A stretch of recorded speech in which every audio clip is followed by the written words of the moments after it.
Nanko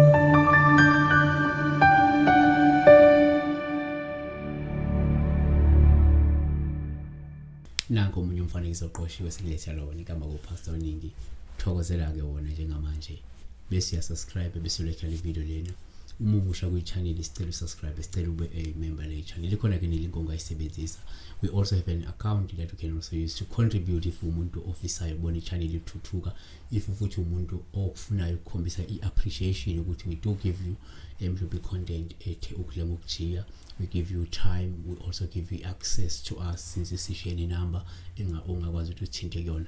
So namhlanje sibheka la iphupho elikagcina kunene from eSwatini.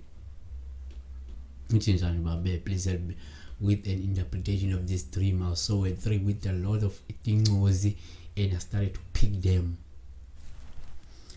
Omunye uzobuza ke yini tingozi? Thina ngesizulu, if I'm not mistaken, tingozi kuzoba izindoni. Izindoni igama lesizulu, tingozi igama lesiswati. Bese ngesingisi kuthiwa waterberries. Shule lezi zinto lezi zitholakala along the river banks, yabona.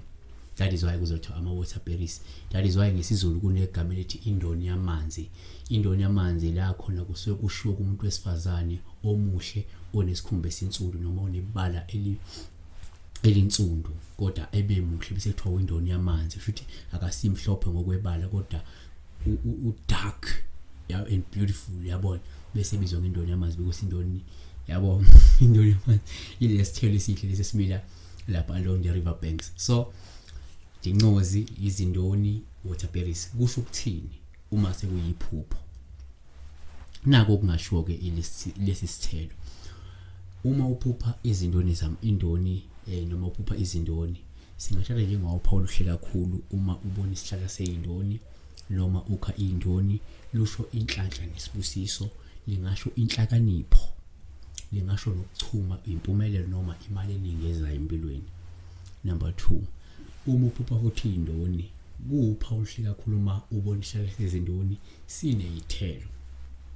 Lusho ukuthi uNkulunkulu ukubusise kakhulu ngobuciko nekhono noma ke nolwazi oluningi futhi olujulile.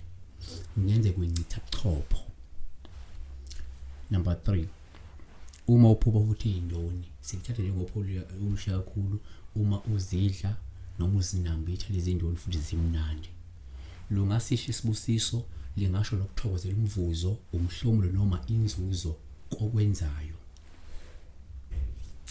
Asivale ngakho ukuthi uma uphupha indoni futhi kuwuphawu ngesilube uma ukuthi uyazika noma usicosha phansi lezi indoni.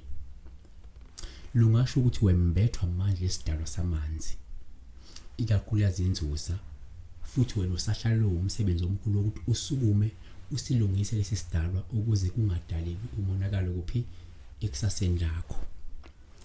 Why indoni zikwazi ukuthi ziyamaniswe futhi nesidalwa samanzi? Ingoba izindoni zimila along the river banks, zimila endaweni ezinamanzi, uyayibona, ingakuthiwa indoni yamanzi. So iyayiphinde yamaniswe kakhulu ke nezidalwa zamanzi. Omunye angathi hayi ingamelela isimo senzuza, kodwa omunye angabe yathi hayi ingamelela futhi mhlawumbe nesimo somndawo, uyayibona, noma the spirit of the ndawo spirit. Anything that is it's of spirit, water spirit, marine spirit, can be associated, can be represented maybe by indoni yamanzi, especially those things nemimoya yasemanzi yasemifuleni lapho. So siyabonga kakhulu ke, uNkulunkulu ekakulona, uNkulunkulu akubusise. Makhohlwa ukwenza ukubalekile, subscribe, like le video